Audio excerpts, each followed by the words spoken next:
Alrighty, can everyone hear me in the room? Yes, we can. Perfect. Well, kia ora koutou and welcome to this Let's Get Elected panel event hosted by the Wellington Branch of the National Council of Women. I'm Amy Rice and I'm co-president of the branch. I really wish I could be with you in person, but COVID unfortunately means I am stuck at home, but still great to be able to participate. As a bit of background on the National Council of Women, it all began back in 1893 when suffragists like Kate Shepherd and Mere Te Tai Mangakahia helped secure the vote for women, but realised that the work was very much not done. So 3 years later, in 1896, the National Council of Women was founded to help continue the great mahi these prominent suffragists had done in the areas of gender equality. And today, we know the work is still not done, and so we're helping to champion to continue that great work and are the umbrella group for many groups in Aotearoa who share this passion. Here in Wellington, we do a lot of work collaborating with other local groups whose kaupapa aligns with ours, including the Wellington Women's House, Women's Refuge, and the Wellington Alliance Against Sexual Violence.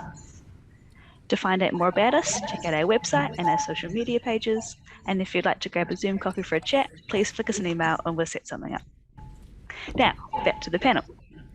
We're really excited to hear the stories, tips, and other whakaaro from these wonderful wahine who have campaigned for their seat, whether that's the student government, local government, or central government. I'd like to say a huge thank you to our panellists, Tamitha Paul, Sue Kedgley, and Elizabeth Hodgson, and of course our MC, Rabia Anegatola. Thanks so much for taking the time to join us. If you're joining the event in person, there are some nibbles at the back of the room. Please help yourself at any point. There are also toilets to the floor, and if you need any help finding them, just ask one of the NCW Wellington Committee members who are there. Finally, a reminder that we want this panel to be a safe and enjoyable experience for everyone, so please keep your comments and questions constructive and kind. Thank you again to everyone for joining, and I'll now pass to Rabia to kick us off properly. All right. Kia ora, assalamu alaikum everyone. So my name is Rabia. Thank you so much, Amy, for that introduction, and for the Wellington Branch National Council of Women for hosting us today. Hope you're all warm. I know it's been some crazy weather, and yeah, I'm excited to MC tonight, and just looking at the panelists here, it's we've got some great people that can add a lot of value that are already out there, impacting our community. So yeah, I'm sure we're going to get heaps of value, heaps of insight around just like campaigning in general, what it's like being a woman in this space. But yeah, I think Amy just did a great introduction. So let me just go to the run sheet real quick. I thought I had that open, but I did not. I want to make sure we're following everything correctly.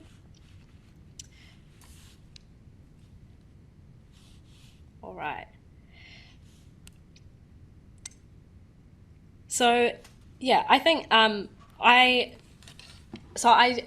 in terms of like my experience, I guess, being a candidate, I ran for local government in 2019 for Porirua City Council, specifically in the Northern Ward area. So that was a pretty interesting experience. But I guess I'd really like to hear from the panelists here, and then I can just chirp in where it seems of value and add in sort of, I guess, what I've experienced, which is, I guess, why, the exec chose me to MC this event. But yeah, I think, what I really, like for me personally, what I'd like to gain is really just understanding more around, what it's like to be a woman campaigning, but also really understanding, I guess, why, you've all sort of decided to put your name forward in terms of,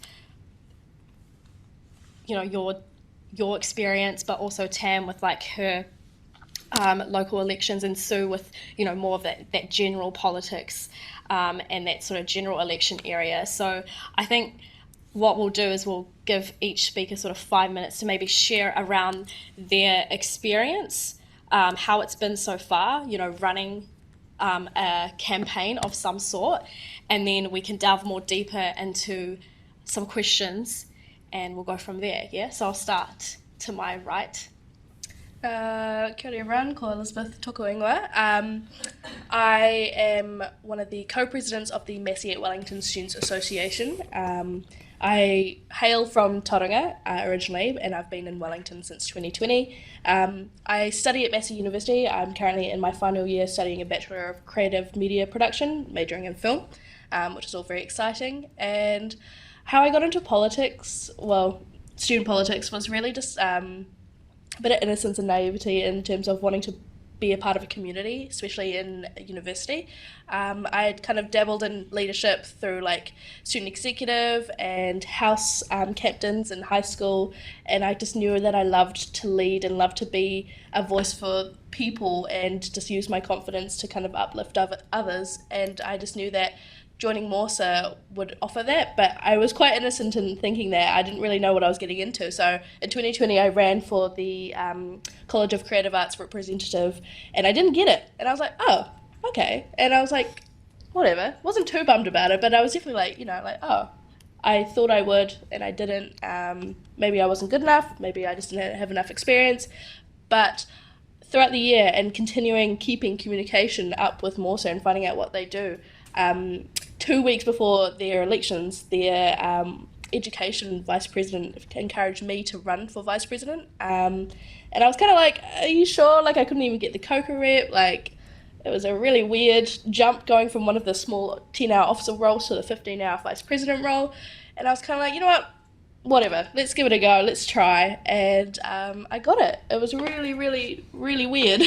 I remember at the SGM where it was announced, I was so shocked to hear my name, and I was like, okay, this is it, we're in now, we're vice president of Morsa. And I kind of underestimated what that meant, and the next year or so being vice president was some of the most important and crucial learning experiences I've ever come across. I don't think students realise how much goes into student politics, and in comparison to central government, it's so crucial, and I just have learnt and gathered so much amazing opportunities. And so then when it came around to September in 2021, I just knew that I couldn't go cold turkey on it and leave it for my third year. I knew I had to continue on, and I was going to stay with vice president and just kind of keep going and tie up any loose ends. But the president of that year, Tessa, did some really great persuasion with me, and she convinced me to run for co-president with my friend Fiona, who was also the sustainability officer at the time. So we're currently in the middle of our co-presidency. It's tough, but it's so worth it, and we're learning heaps, and it's just from naive little me in 2020 to now, it's just like, oh my gosh, like what a journey. It's pretty amazing. That's awesome. We'll just keep going, eh? Cool, yeah. Tēnā tātou, huri ahau no Ngāti Awa me Waikato Tainui hoki, ko Te Amatapa tōku ingoa. Kia ora to those online, to my fellow panellists, to the kai whakahaere who have organised tonight's event, ngā mihi, and to you all here in the room. Kia ora. So my name's Tam, and I'm a Wellington City Councillor by day, or all the time, but that's my main gig. And in my free time that I have, I'm also a student, so I'm doing my master's at the moment in planning, focusing on public housing. So I guess I don't know how much I have to share, because I have only ever, now that I think about it, ran against other women, and luckily for me they have also been really competent, talented, intelligent, amazing women, which also makes it really tough. But I guess I'm in a unique situation at the moment on council, because there are 14 of us currently, and 11 of those are women. So that brings a really interesting and cool experience to the mahi that I do. I also started off in student politics. So a couple of years ago, I got involved in student politics at Victoria. Mostly my I guess entry into it was through preventing sexual violence and harm in student communities. through a campaign called Thursdays in Black.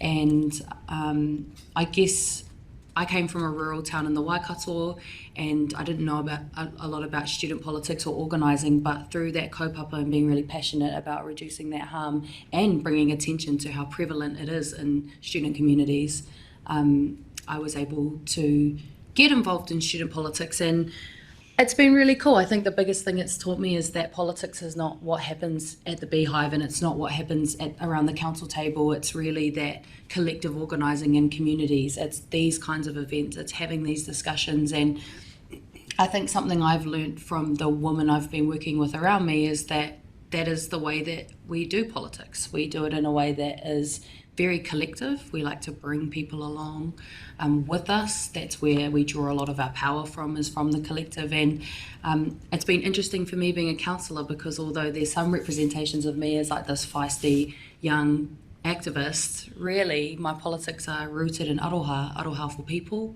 and justice, and wanting the best for people, particularly those for whom institutions like councils have left behind or ignored or rendered invisible, and aroha for our taiao as well, for the environment, for Papatuanuku, Earth Mother who sustains us, and the many challenges that we have ahead in terms of climate change and all of those things. So I've been very privileged for the last 3 years to be a councillor, and it's been awesome. It's been crazy. It's like my first real job, and it's been amazing. I've learned so many invaluable lessons, and I guess through comparing the way that I want to do politics and the way that I want to get elected, and the way that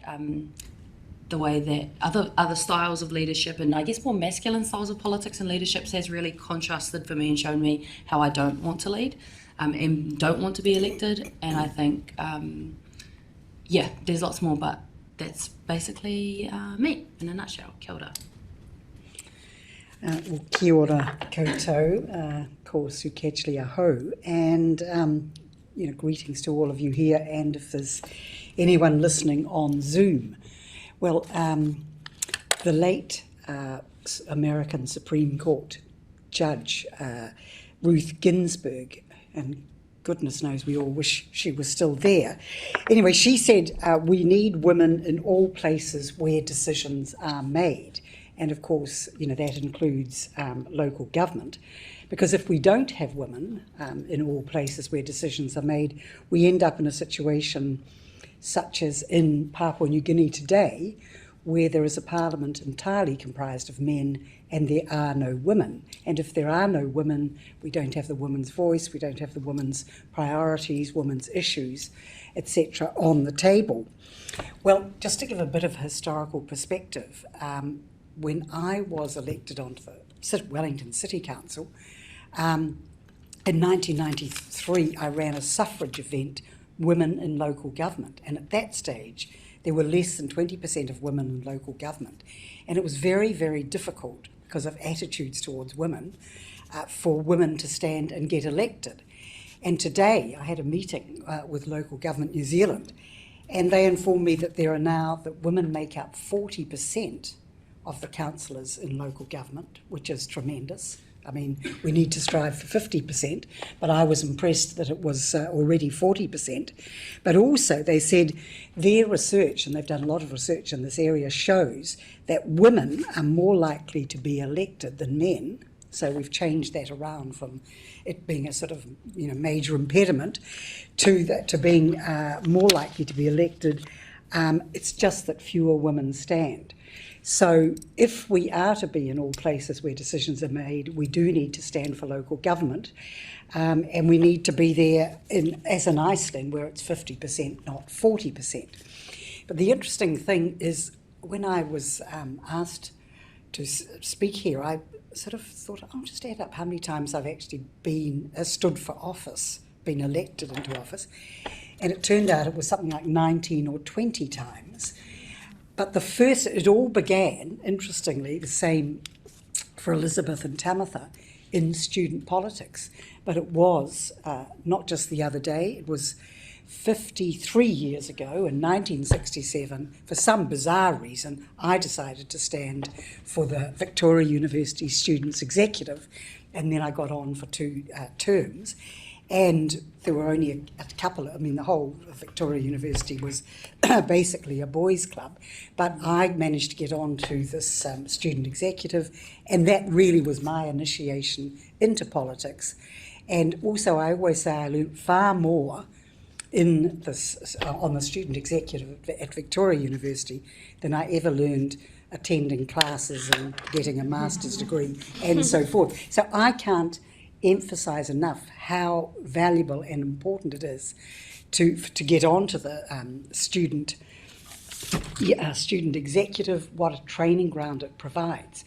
And I was asked to say a few words about some of the lessons that have been learned, because I've stood 4 times as a Member of Parliament, 3 times for the Wellington City Council, 2 times for the Regional Council, 3 times for the Consumer New Zealand Board, 3 times for the etc., etc., etc. So in terms of just distilling a few lessons from those very many experiences, one of them is that you tend to learn by osmosis and by practice, which is why it's such a valuable experience to have been on student politics. But if you're thinking, for example, of standing for local government, it's great to have got some experience in politics and campaigning, and it doesn't matter whether it is a local cycle campaign, any local campaign, or if you volunteer to be on a campaign, to be a campaign manager or to be on a campaign, but you will then, that's how you learn.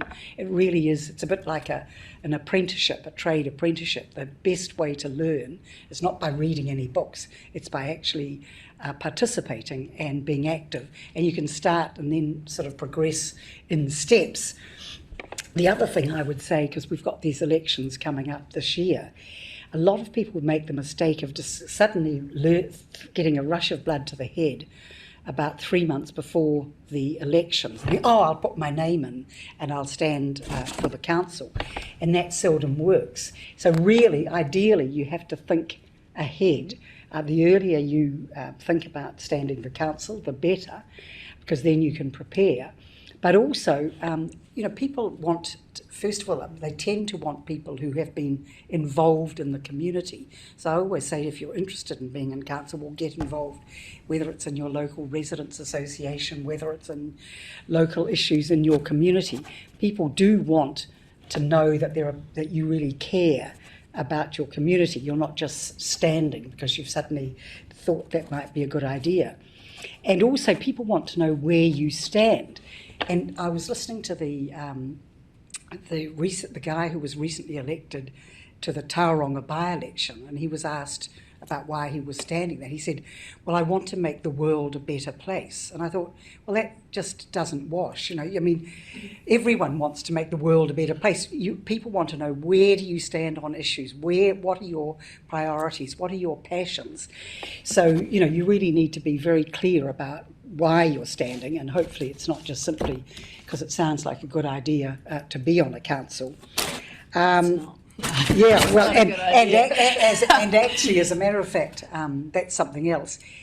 It is you do need support, and it is much easier standing, and that's why many people stand on a party platform than as an individual, because you do need a lot of support. And I know, Tamitha, you managed to drum up lots of people, students, etc., for your last campaign. But if you're, for example, you might be a mother in Tawa wanting to stand, you've got to, it's so hard to do it all by yourself. You do need support, and you need that ongoing support, because it is, as Tamitha will have worked out by now, it's actually tough on city councils, because you're all, say there's 14 people, you're all, as I say, yoked together around this council table, and there's all these dynamics.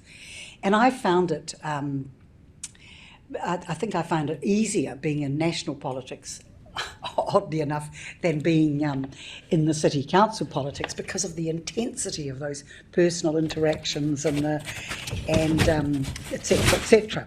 So I could go on about how to campaign and whatever, but I won't. I'll leave it there. But to say that, really to encourage women to stand, particularly because at the moment, some women are being put off by standing because there's something new that has emerged, which wasn't fortunately around when I was standing for politics, and that is this sort of misogynistic abuse on social media. And so we have Sarah Templeton, who's an outstanding city councillor in Christchurch, and she found herself being attacked and abused on social media. And then she went through a long, agonising process and finally managed to out the anonymous trolls. And it turned out they were some young National Party guys who just decided to target her and abuse her. I don't know if you get social media abuse, but it certainly wasn't around, thank goodness, in my day. But it does put some women off because they think, I can't be, if you put your head above the parapet and you become a target for that sort of abuse, a lot of women think, I can't bear it, I can't be bothered.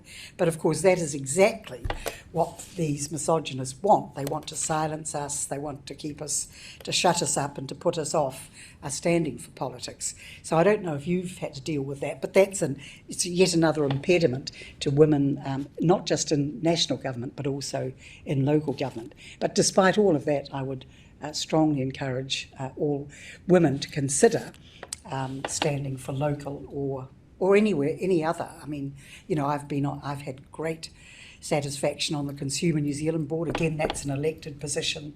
The District Health Board, an elected position. So there's many other ways. You don't have to be in local government or national politics to be have an influence, to be in a position where you can influence how decisions are made.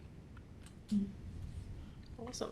Thank you all. I think what's great about this panel is that you've got people at different stages. For Elizabeth, you're sort of almost, you're still in that sort of student politics, right? And that's actually where I started as well, funnily enough. So it's cool that we've got a panel where we all have that sort of common journey amongst us of starting off in student politics. I remember, I don't even know where it all began, but from a young age I was always immersed in my community, and I got to university and I was exposed to this whole notion of what the reality sort of was of our rights as a citizen in this country, or just as a person in this country, and sort of studying political science and things like that. That's how I got involved. And there was, funnily enough, a politics society at uni that I didn't even know existed. I saw a random ad on Facebook about it, and I was like, what the heck, how have I never heard of this before? And then I was like, okay, I'll run. So similar to you, just that naivety, but you have that, that drive of like, hey, I want to contribute in some form. And then again, it was the same thing, boys club, it had that that vibe to it. And then that's where it all started. And when I had a conversation with Justin Lester, we were doing a panel event, and I was like, oh yeah, I'll become, this is what I want to do, get into central government, things like that. And then didn't even know that local government, I knew it existed, but I had no idea how to even get involved, or that was even a path that you could pursue. And then he was like, why don't you run for, local government? I was like, oh, but I can't, for some reason I thought I couldn't because it was Wellington City Council, and I knew that Porirua City Council existed, but I still didn't click that I could run there. And so it's just these things that we're not educated about, growing up, and these are the things that affect us on a daily basis. And so that's where that decision was made. I was in my final trimester of studying, had a few exams to finish up, and I was like, right, I'm doing this. But that's because of, I guess, my why and what drove me and what I've always been so I guess what's always been close to my heart is, you know, my community, where I come from, my background, my people, and I just, you know, I knew that we weren't represented, and especially in Porirua City Council, like I saw that there was no sort of Asian representation as well, and I was like, hey, we have a growing migrant and ethnic community here. Why are our voices not at the table? So that's sort of what really drove me, but also, you know, that obviously being a young person and providing that perspective, and like I wasn't elected, but I learnt so much through that experience, and I'm not rerunning, but that's because, you know, my path has changed over time, but also kind of happy because there's a few dynamics that I don't really I'm so glad I did get involved in as well. But it's also, you know, Sue, kind of like what you were saying, but also Tam, what you said around like, you know, don't as well, because there's a lot that we don't realise how intense it is as well.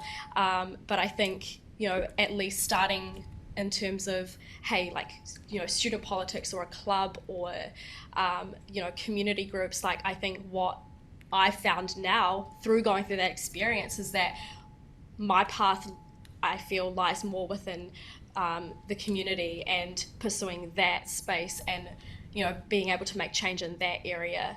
And I think these experiences really do help shape us, and, you know, we become so much more aware of what we actually want to achieve. But if we don't go through these experiences, we don't make that first leap to actually make that decision, then we'll never know. So sometimes it's actually about, hey, let's just make that decision and go all in, and the experience will actually teach us so much that I've been able to apply through my daily life now, just through going through that campaign, the people that I've met, like so grateful for, you know, the connections I've been able to make along that path. But I wanted to, you know, I feel like there's almost like we've all sort of not fallen into, like obviously we've made decisions to lead to why we're all in these positions now, or why we've all had those positions. But I guess I'd really like to hear more around why you decided to pursue this path. Because I think when the why is clear and when we, you know, truly know what motivates us, then we have, I guess, more direction around what it is that we're doing.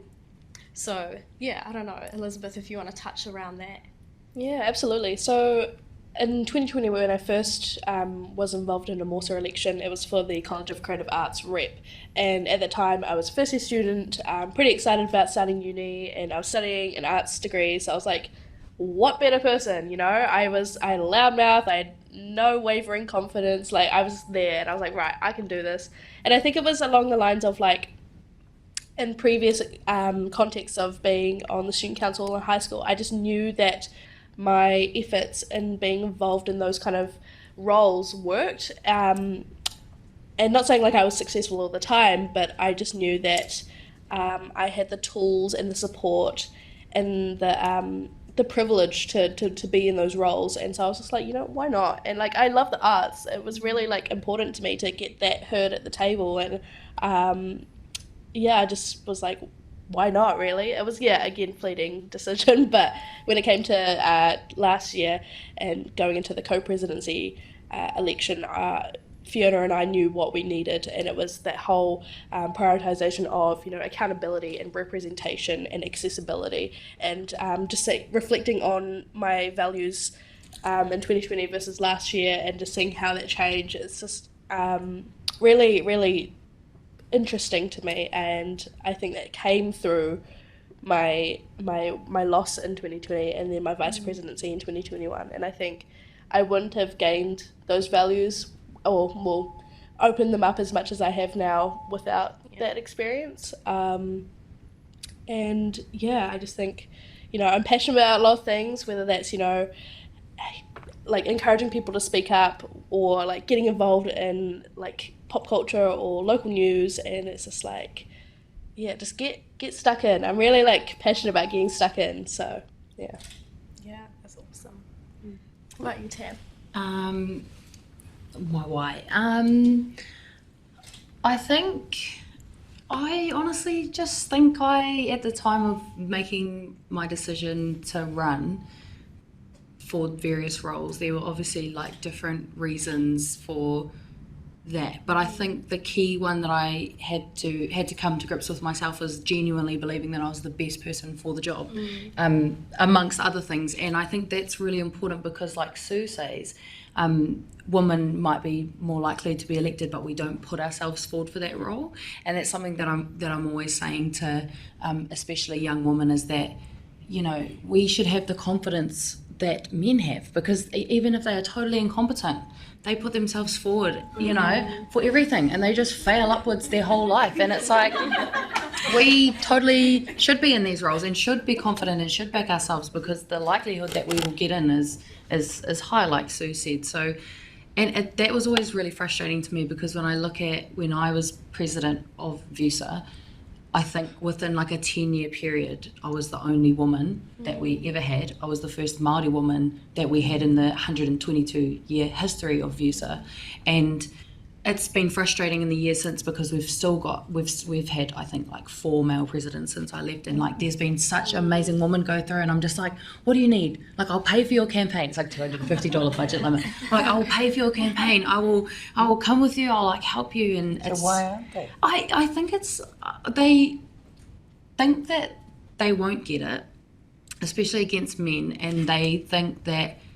I think also they have better opportunities, because actually these roles don't pay very well. Like, councillor does, but a student president was $40,000 a year, and that's like, in this setting in Wellington, that's crazy. And so like those, especially those community positions, they're so poorly paid, and I think that's also a big determinant for women too, because you've already got existing inequities, you've got the pay gap, you've got all of these disparities, and then you add a low paying job on top of that. Of course women aren't going to put themselves forward, especially if you have like kids, or you're disabled, or you have other layers that make it more difficult to stand. So yeah, so I guess, yeah, that is the reason that it's not my why has always been my community. And you know, if my community want me to continue to take forward their perspectives and take forward their solutions and win on those, then I will continue to do that. And the minute they don't want me to do that anymore, then I won't. But I think that accountability is really important. But my why has always been, you know, not accepting that these are the ways that things have to be. And I just wanted to reflect also on what Sue was saying about, the increase of violence and abuse against women in these roles. It's crazy. And Have you experienced it? Yeah, I have had threatening and stalker messages and stuff like that throughout my term, and observing what's been happening with Minister Nanaia Mahuta over the last few weeks. Not to mention the Prime Minister. The Prime Minister is all very disturbing. I think Nanaia's has an extra layer of vitriol with the racism that she's been experiencing too. The absolute misogyny towards Jacinda Ardern is, I mean, that, like you say, they do that because they don't want us to stand for these positions. And I'm bringing that in because I think there's an argument there for structural change and making sure that we remove the layers of things that make it more difficult and unsafe for women to run. Like recently they have removed the requirement to put your address on campaigning materials, which is amazing. I always freaked out about that so much. Like, why is this a thing? There are so many. I do not want people knowing where I live. Exactly, and there are so many like archaic things that exist within that campaigning realm that are unsafe for women, and so I think there's a role for us, all of us and allies, to advocate against the to change those things. Well, just thinking about why there is this growing sort of misogyny particularly against women in positions of power, like Nanaia and Jacinda. For thousands of years, literally, women's place was in the home and men's place, the public sphere, was men's domain. And that has existed for literally, thousands and thousands of years. That's what sort of the patriarchy was all about.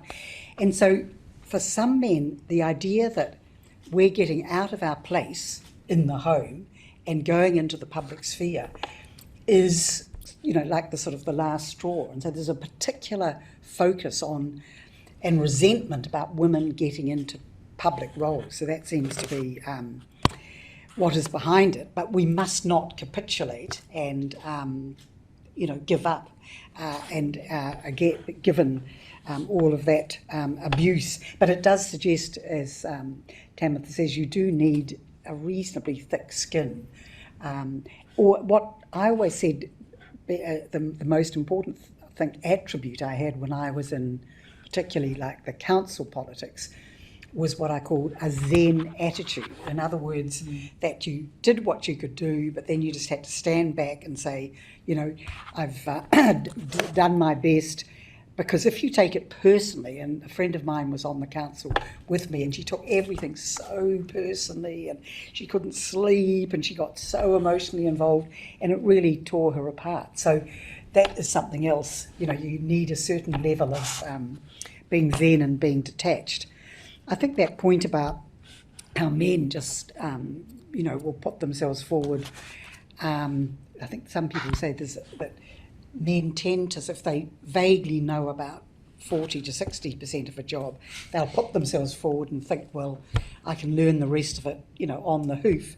Whereas women tend to sort of think, I'm not qualified enough, I don't know enough, I've got to be 100% qualified before I put myself forward. So I think there is definitely that sort of something. It's us holding ourselves back with that sort of attitude. In terms of motivation, occasionally I haven't been motivated to stand at all. For example, when I was asked to put myself forward for the Green Party list in 1999, and I had no desire or intention to go into politics, but I had been for years a safe food campaigner and animal rights campaigner, so I had a whole long background of campaigning and a feminist and women's activist. But I suddenly found myself in Parliament. So it wasn't that I'd set out, as many people do, by the way, with a long, intentional, objective of going into Parliament. It happened in my case by chance. However, having been there, I managed because I was drawing on all my long experience of campaigning, and I do think quite a few lawyers, or not just lawyers, but people will end up in Parliament. I observed, they might have been a farmer or a lawyer or something, but they've got no idea about campaigning and the whole dealing with the media, all these sides of things that you actually learn on the ground, which is why I say so strongly that learning. As you said, how even though you didn't get onto the Pororua Council, you learn so much in the process. And it is like a trade. You do have to learn on the ground. And so I do think that, becoming involved in campaigns is a great way of, learning on the ground. Yeah, and I think, just because we don't know, we don't know anything about campaigning. I had no idea I even needed a campaign. Right. Like when I made the decision, I was like, oh yeah, okay, I'll do it. I told like 3 people that the moment I had that conversation with Justin, and I just was like, okay, yeah, I guess I'm doing this.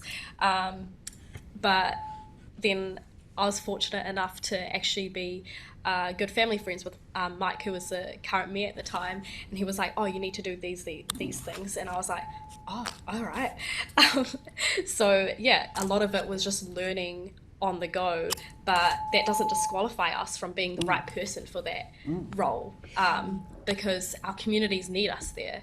And I think we need to remind ourselves that actually, we are qualified, we are competent, we are capable of being in those positions. Doesn't matter what our past experience is like, where we've been.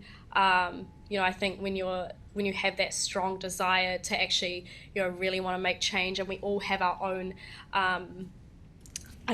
reasons as to why we want to make change for our communities, but when you know what that is, or you have an incline of what that could be, then you're definitely deserving of that role. And yeah, I think sometimes, for myself, looking back at maybe I've held myself back from taking on a role or doing something, it's because I haven't felt like I deserve it, or I haven't felt like I'm not qualified enough. And yeah, as women, it's so easy to fall into that trap. And then the men get it, and it's like, damn it. So yeah, I think that's awesome just to hear more around, like, delving deeper around what I guess your guys' motivation was, and just the experiences. But I think just from what you've all shared, it seems like a lot of the barriers and obstacles aren't necessarily us, or the sort of minor things, you know, in terms of like the campaigning or the finances. It seems like a lot of it, I mean, those things are obviously important and play a role, but a lot of it seems more like structural and like very systemic, because there's, you know, there's so many, like, I think there's actually people out there that are willing to help, and communities out there that are willing to help, but they don't necessarily know how to help. But why is it that they don't know how to help? Or like what you were both talking about, like just that example of the having to put your address on all of your campaigning material. It's like, why was that there, and why was that put in place first? Well, it was put there because men were the ones that were out there. And now that we have more women, there's different, I guess, barriers that we face. And so it's actually about the system and these things sort of coming up to speed with where we're at now, because we have more women of colour in these spaces. And what does that mean? It means we face more racism. So I think, you know, things need to like come up to speed in terms of, hey, like, this is what's going to happen if we put ourselves out there.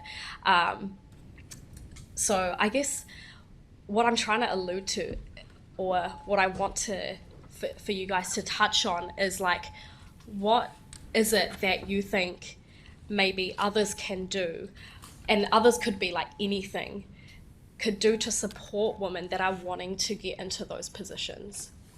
Because I think a lot of it lies on that support. I know personally for me, I was like, I would say I was privileged enough to get some really good support, but I think had I had more, I guess, guidance and more education, that would have benefited me a lot. But I went in blind, naive, just made the decision, you know. So yeah, I don't know if you guys want to touch on that. Yeah, I think coming from, you know, the very kind of lower level of politics, and like as a student, like I'm a film student. It's not low, you're high. Thank you. But you know, like I'm nowhere near politics as a film student. I'm not a law student or a pol-sci student like you see here at Vic. So it was like completely like reliant on what was already existing within Massey University in terms of advertisement of student politics and advertisement of the association itself. And there wasn't a lot, you know. I found out because I stumbled into the literal physical space where Morsa resides. And if you think about the literal geography of Massey University, there's nursing students and business students and humanities students on the other side of the campus that will go nowhere near that side where Morsa resides. So I think it would be great if, you know, the higher ups within the tertiary education will help promote politics, especially women in politics, because I think, yeah, like these guys have touched on, like, no one does it like a woman, you know, and I think that's just really important, because yeah, it's that the education, like the amount of times I will go up to someone in the week, not just in 2020 but now, and go, do you know who Morsa is? And they'll go, no. It's just that entirely, like, just no knowledge of who we are whatsoever. And so it's starting at the very like basic level of, okay, establishing who we are and then going from there. And yeah, just that support in general. I mean, it goes so far. Even if just like one person goes, oh yeah, that's Morsa, they did this for me. Yeah. You know, I'll pass that on to my friend. Yeah. And it'll spread by like wildfire, hopefully. So. Awesome. I think the number one thing anyone can do to support people getting into roles that they want in those roles, you know, if you think someone is a legit good community representative and you want them to be in a position where they're making decisions, good decisions on your behalf, the number one way to help is volunteering and getting involved in those campaigning, like in those campaigns, like Sue was saying at the beginning. You know, there's people can make donations, people can share things on social media, but that really, like, getting in there and that grassroots organising is what wins campaigns. Like, I had no money in my first campaign, and I was going up against someone who did have, well, people that do have money and could pay for good advertising, could pay for billboards, could pay to get flyers dropped at every house. I didn't have anything except the people around me, the student community, especially around me, and they gave up their weekends, they gave up their afternoons to go and door knock in their community and show people that not only are they invested in the, you know, the best outcomes for Wellington and Wellington being a greener, fairer, more affordable city, but they really wanted me to get elected, and that is just the most powerful thing you can do is giving your time to have those one-on-one conversations with people in your community. That's the only way that politics ever changes. It's the only way we can ever shift the Overton window about what is politically possible, is by having those one-on-one conversations. So, like, when, say, the cannabis referendum was happening in 2020, our key strategy in that campaign and getting yes votes was giving people the tools to go home and have conversations with their resistant family members about why the rules that we had around cannabis were not leading to harm reduction and were adding to harm. And so I think those one-on-one conversations are the most important things that you can do. So, like, when you're in the supermarket or you're hanging out in your neighbourhood at the park or whatever, having a conversation about your local representatives that are running or for election and who you like. I think having those conversations and getting those going are, you know, the most underrated way of helping out and getting really good people elected. But I also think we have to make sure that the people we're electing, we're not electing them just on their identities alone. Like, we have to move beyond tokenistic representation, because just because I'm a woman in a role doesn't mean that I'm going to be the most safe person to women. In fact, I might be harmful to women, and that's something I've confronted heaps as a Māori woman. It's just because I'm a Māori person in this role doesn't mean that I can't be harmful towards other Māori if I'm not careful and I don't do my homework and I'm not always learning about the structures around us and how the structures contribute to harm towards our communities. You know, if you want to be, you can be, you know, it's one thing to be a woman in these roles. It's another thing to have a clear analysis of the patriarchy and understanding that, as, you know, a city councillor, for example, I look outside and I can tell you that this city was built by and for men. It wasn't built for mothers, it wasn't built for children, it wasn't built for disabled people, and I have that analysis and I can make better decisions because I understand how it impacts women, how it can be better for women, safer for women, you know. So I think the representation is absolutely important, but let's make sure that those representatives not only have that clear analysis and can apply it, but also let's elect active accomplices, which is, you know, something I've been learning about heaps lately. Like, if there is, in the rare circumstance, like a particular man that is the best person for the role, let's make sure that he knows how to make that structural analysis, that he can put himself in front of the most misogynistic members of the community, and he can do that labour rather than us having to do that. Let's make sure that people we're electing are allies to women, allies to ethnic and migrant communities, allies to the queer community, the disabled community, all of these important groups and all of these identities, because I think in this 21st century world we have so many intersections. We're not just one thing, we're not just these rigid categories of gender. So yeah, that's what I'd add. Sorry for the sermon.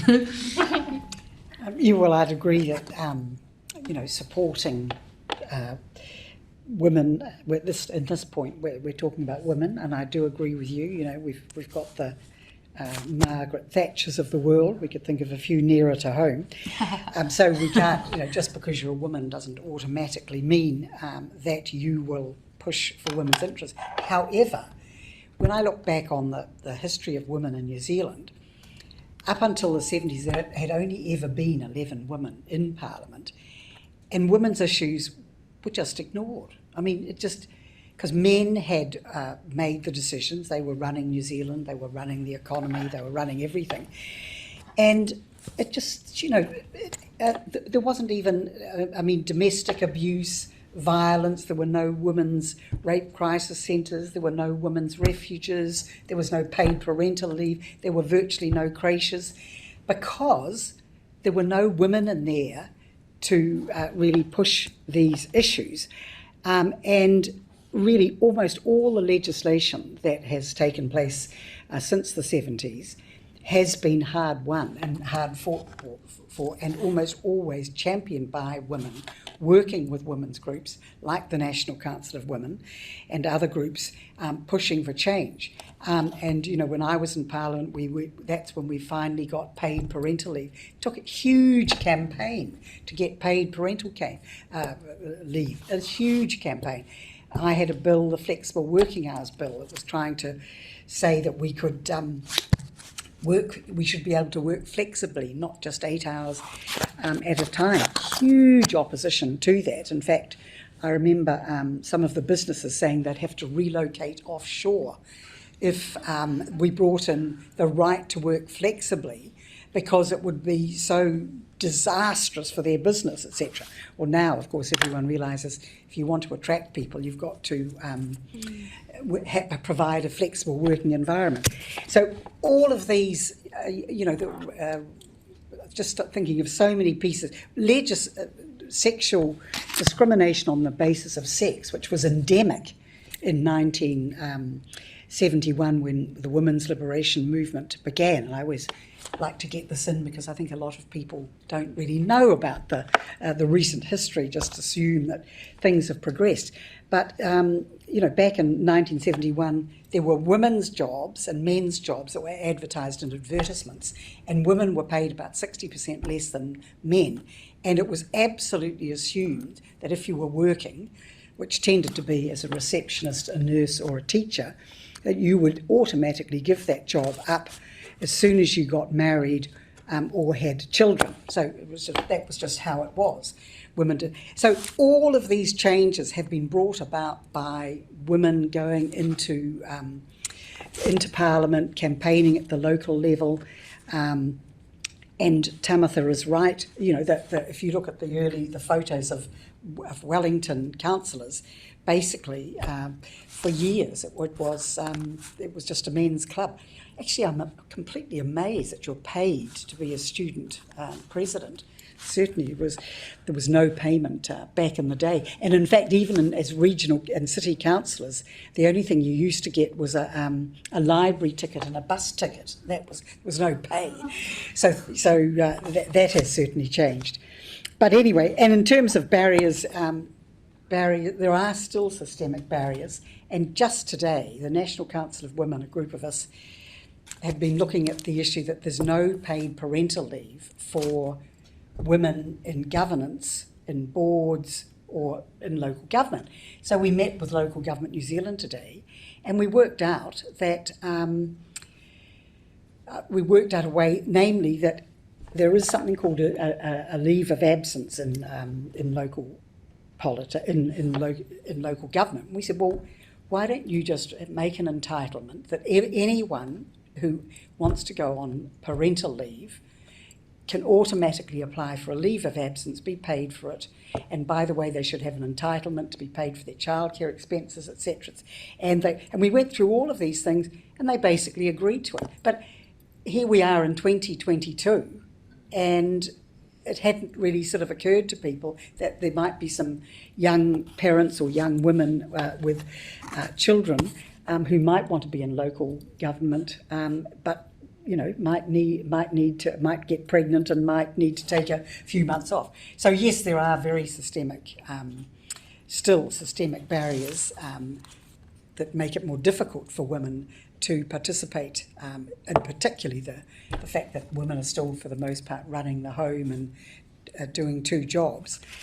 But nevertheless, when you look back and you look at the changes that have taken place, it has always been through, to a large extent, through women becoming involved in the community, in campaigns, in Parliament and in local government. It doesn't happen.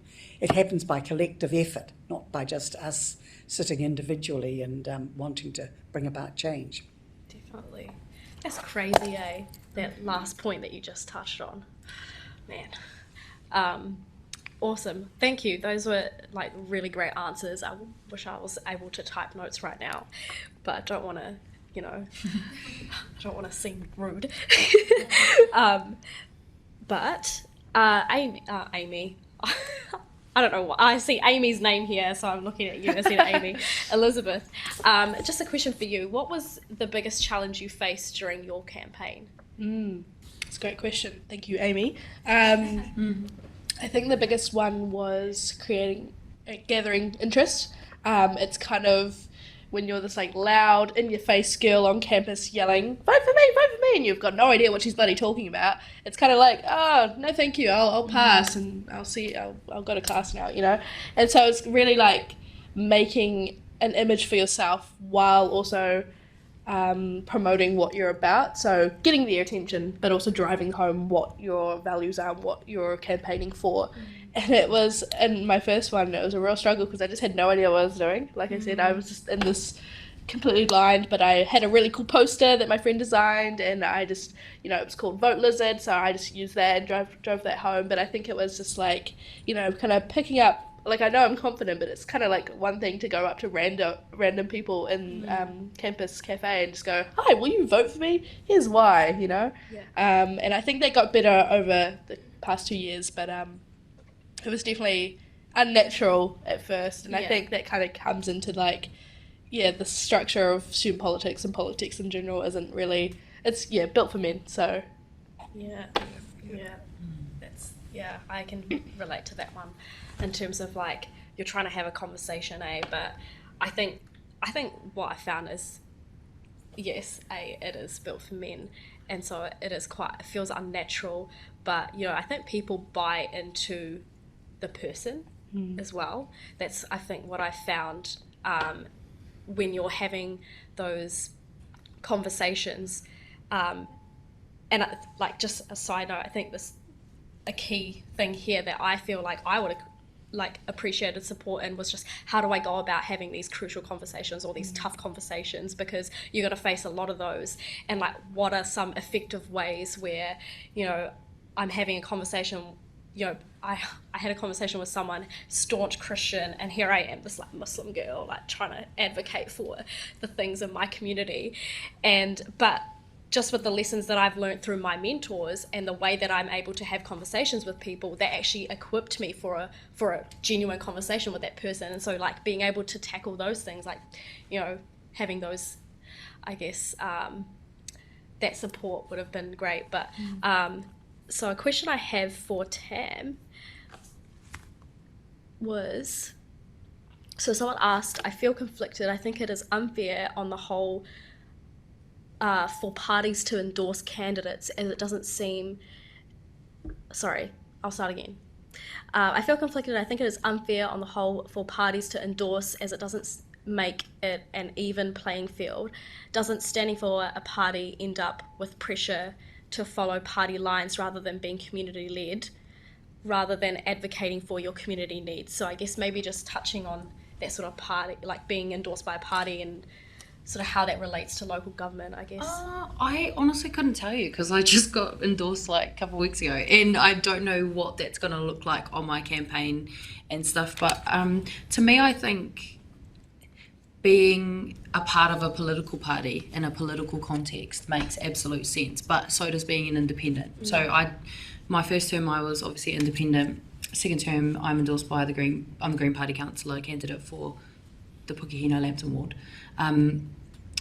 It was nice being an individual, an independent, but you have to be accountable to some community. Like, you have to have some mechanism to be accountable to a community. Otherwise, you're not going to do an effective job, because you don't know what people are thinking, and they're not going to hold you to account. So I think I have had multiple communities this term, really scrutinising my decisions and my decision-making process, which has been good. And I'm still bringing some of those communities. I'm kind of graduating from some of those communities, definitely the young person group, because I'm now 25. But yeah, and students as well, like you grow into different communities, and it's different accountabilities. And so you can absolutely always have that as an independent candidate. But for me this term, after like having done this term, I think it's important for me to amplify the impact of the things that I've been working on. And the thing I've always loved and respected about the Greens is that they are people powered. You know, the decisions are made by the people, and they've always supported me. When I was at Busa, you know, I would work with Marama Davidson, Chloe Swarbrick, and the local Green councillors to do projects and campaign on things that I cared about, and throughout this term, at a local level and at a national level and at a volunteer level, the Greens have always been supporting me, and so it just made sense. The opportunity was there and I took it, and for me, I'm excited about it. I think it's really good to have some people who are endorsed by political parties in these roles, because who else is going to negotiate deals with central government? You know, some of the biggest and best things that have been negotiated for the city have been as a result of members of political parties on councils negotiating directly with the government. And you don't get that as much from independents. Like, if you look at Justin Lester, he negotiated helped to negotiate Let's Get Wellington Moving, which is a historic, significant investment in our public transport system that we're not going to get again for another few decades. And I think that he was able to use his connections to get those. And when I look at some of my Labour colleagues, they've been able to use their connections with the government to be able to get really big wins for in all different areas, in the housing space and in other spaces. So I think there is benefit to that. And I have noticed, having an independent mayor this term, we haven't been able to negotiate big deals. We have big problems with the three waters, big problems with needing more housing, big problems that require partnership and investment. And so I think we haven't been as strong because we've had an independent mayor. And that's just speaking frankly. And I think people might have different opinions, but that's just kind of my take on that. Yeah. Well, I'd be quite interested in commenting on that, because I think it's a very interesting issue. Should you stand as a political party or as an independent in local government? Some of the independents, first of all, how do you, because you want to know where people stand and what are their values, and at least if they're standing under a political label or a political party, you know where they stand. Whereas if they say they're an independent, some of the independents are not really independents, and some of them in fact have been in political parties for years, but then they stand as an independent. So how do you really know where an independent stands? So that's something in favour of political parties.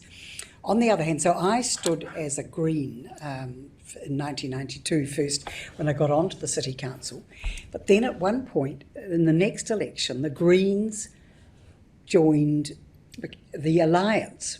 And suddenly I had the Alliance said we needed to meet once a month to decide how to vote. And I said, well, look, I haven't fought for my freedom and independence all these years to be told how I'm going to vote.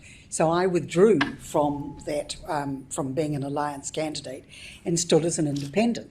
Because even though I was a Green Party city councillor and a regional councillor, and I always...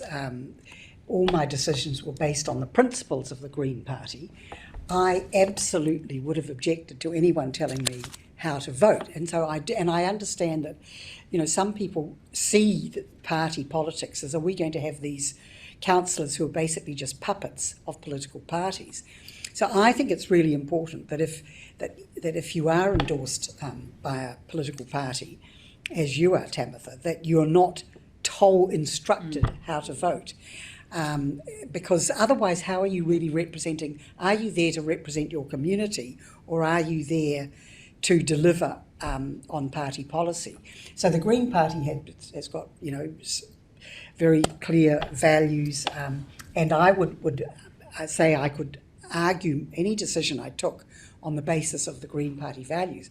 But no thanks, I'm not going to have someone instructing me, and nobody did in all my years on city and regional council, and tell me how I should vote on something, and I would be horrified. And in fact, I think there's been a slight tendency of that in recent times in the Green Party, and I hope you'll withstand that, Tamitha, and never be instructed on how you vote, because it really should be, I'm voting on the principles of the Green Party, not on, you know, on what the National Party at a national level believes in. So pros and cons both ways. But some of the independents, as I say, who claim to be independent, for example, in Auckland, they had citizens and ratepayers. So the National Party used to stand under citizens and ratepayers. Actually, it happened in Wellington as well. But then, and really it was just the National Party, but they called themselves citizens and ratepayers. But most people knew that, and they knew how they, where they stood, etc. Whereas now some of these independents really stand, I know in the Hut there's been some various ACT party members who stand as independents, but really they have a sort of ACT policy. So both ways, I think there's arguments both ways. Yep. Yeah, definitely. I think everyone has their own individual experience with when it comes to, I guess, running as an independent, but also being endorsed by a party. But I think at the end of the day, ultimately, I guess I ran as an independent, so I can't speak to being endorsed by a party, but I think what you touched on, Tam, was just around, like, obviously the values do align, right? And I had a mind blank. Yeah, the values align in terms of like your maybe like your personal values with the party perhaps, but that's what I was going to touch on. What I think for me, what I gained from what you've said was that you've made that decision because obviously they've supported you, but you know that it's going to provide for you to be able to make better decisions for your community, and it's going to probably benefit your community at a greater level with you, more support, with more support, having that sort of leverage, right? And ultimately, like, that's what we want to achieve, and so we're going to make those decisions so that it provides for our communities, because I mean, for like me personally, I think, and maybe Elizabeth as well, I think we can all sort of agree that at the end of the day, we just want the best for our people, and we'll make whatever decision it takes to be able to have that. And so I think that's great that, as with all of us being here on this panel, and probably us in the room, is that we all just want our people to thrive. We want them to have the best opportunities, right? And so we'll do whatever it takes for that to happen. And that's why women need to be in politics and at the table, because we have that within us to want that. And maybe some men out there, they just don't have that desire and that passion as much as us.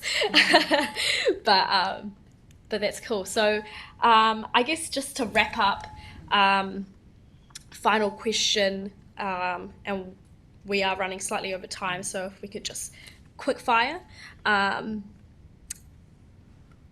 What is just one piece of advice, I guess? We'll start with you. Oh gosh. I think just do it authentically, whatever you do. And if you doubt yourself, that shows that you care. I think it's this kind of loop. So That's great. I mean, I was doubting myself coming tonight. I'm like, oh, am I sure? I'm up against two legends here, and I'm just like, No, you're a legend. So but that doubt is because I care so much, and I think just as long as you've got the best intentions at heart, I think you'll go far. Definitely. Yeah, I think my one thing would definitely be building on Elizabeth's point, like, don't change anything about yourself. And I wanted to mention this somehow, but I couldn't figure out how to slip it in. But I had a man tell me in my first campaign for council that I need to like totally change the way I dress, the way I speak, and just everything. And I totally rejected that at the time. Never even entertained the idea, and still haven't. And never will. Don't ever let anyone, and especially not a man, tell you what you have to look like or how you have to speak or make yourself, or what a box you need to fit yourself in order to get elected, because it's not true. And I know young people, and especially young women, love to see me dressing like them and being in that space and not not fitting within that box. So be authentically yourself and don't change to get a role. It's not worth it. And especially not for your own peace of mind as well. And yes, I would agree with that too. And that may be one of the reasons why women have a better chance of being elected, because they're being themselves,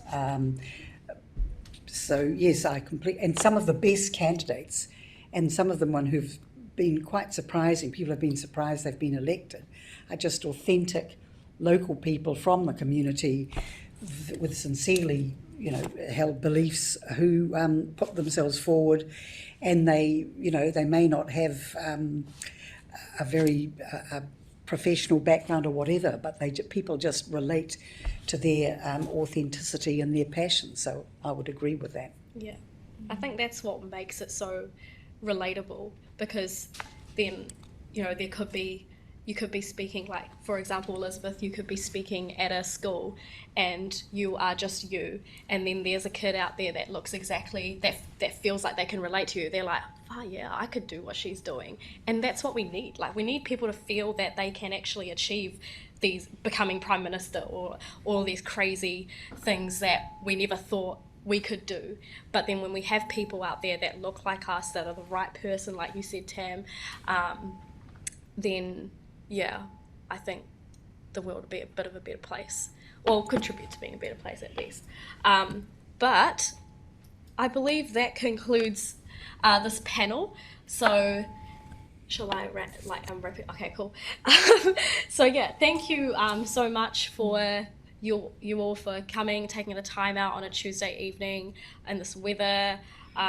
It's awesome to see familiar faces, but also new faces, and to our panelists, really valuable. I feel like I learnt so much as well, and I love just hearing from other people and getting their perspective on things, because I think it's just great to learn from other people's experiences, no matter where they're at in life. We all can learn from each other, but I hope that something's ignited in someone to either support someone or to run, or, for you to actually feel like you can contribute in some way, and whatever that looks like for you. So thank you all, and have a great evening. Thank you. Yeah, thank you.